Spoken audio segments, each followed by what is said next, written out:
السلام علیکم ورحمۃ اللہ تعالی وبرکاتہ نحمدہ ونصلی علی رسولہ الکریم اما بعد فاعوذ باللہ من الشیطان الرجیم بسم اللہ الرحمن الرحیم ورتل القرآن ترتیلا آمنت باللہ صدق اللہ المولانا العظیم وصدق رسولہ النبی الکریم ونحن علی ذلک لمن الشاہدین والشاکرین والحمد للہ رب العالمین۔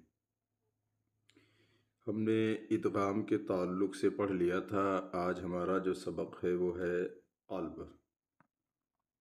مصنف فرماتے ہیں قلب یعنی نون ساکین اور تنوین کے بعد اگر با آوے تو نون اور تنوین کو میم سے بدل کر اخفا کیا جاوے، جیسے لیم بزنہ۔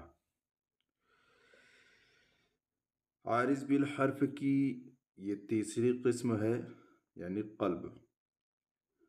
اچھا، قلب کی تعریف اس کے قاعدے کے ساتھ ہی بیان کی گئی، یعنی نون ساکین اور تنوین کے بعد اگر با آوے تو نون ساکین اور تنوین کو میم سے بدل کر اخفا کیا جاوے، جیسے لیم وزنہ۔ یہ اس لیے تاکہ سمجھنے میں پڑھنے والوں کو سہولت ہو۔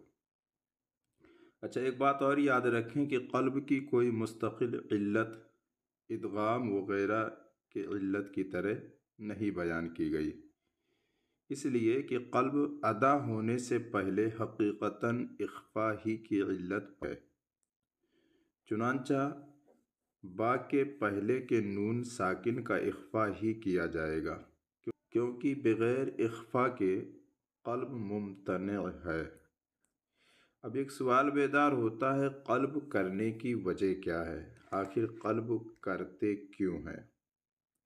تو جان لیجئے کہ قلب کی وجہ یہ ہے کہ نون میں غنہ کا تلفظ اطباق شفتین کے ساتھ دشواری سے خالی نہیں، اور ادغام بھی نہیں ہو سکتا تھا، کیونکہ نون اور با کے مخرج کی نوعیت مختلف ہے، گویا دونوں میں کوئی تناسب ہی نہیں، لہذا درمیانی راہ اخفا متعین ہوا، اور اخفا تک پہنچنے کا راستہ یہ اختیار کیا گیا کہ نون کو میم سے بدلا جائے، کیونکہ میم کو با سے مخرج میں اور نون کے ساتھ غنہ اور دیگر صفات میں مشارکت حاصل ہے، اس وجہ سے قلب کیا گیا۔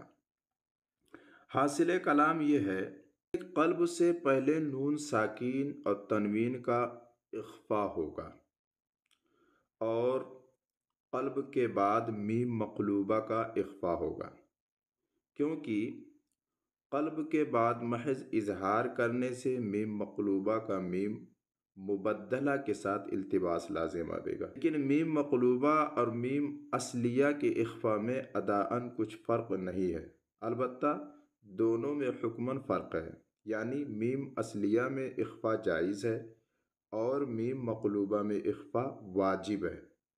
اچھا، غنہ دونوں میں ایک ہی الف ہوگا، تو اب سوال پیدا یہ ہوا کہ اس قاعدے کا نام بجائے اقلاب کے ابدال رکھ دیتے، اس کو اقلاب کیوں کہا؟ تو اس کا جواب یہ ہے کہ قلب کی ادا غیر اختیاری ہے، اور ابدال کی ادا کیا ہے؟ اختیاری ہے، اس لیے اس قاعدے کا نام بجائے ابدال کے اقلاب ہے۔